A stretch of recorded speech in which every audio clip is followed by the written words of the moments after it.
De fet, el PDU ens brinda l'oportunitat de renovar el marc normatiu.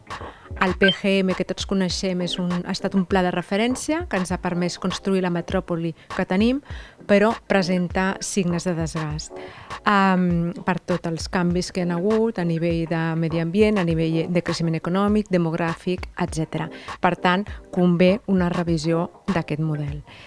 En aquest sentit, el PDU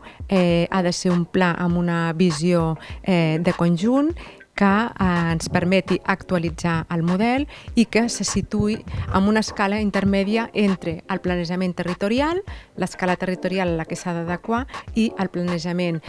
municipal que l'ha de desplegar, el detallat. A nivell normatiu, ens agradaria que s'inspirés en 3 principis: el de simplicitat, per poder unificar els 10 plans que hi ha en l'actualitat amb un llenguatge comú i amb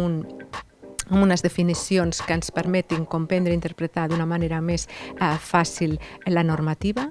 amb el principi de flexibilitat per reformular adaptant a les noves necessitats i, finalment, el dinamisme per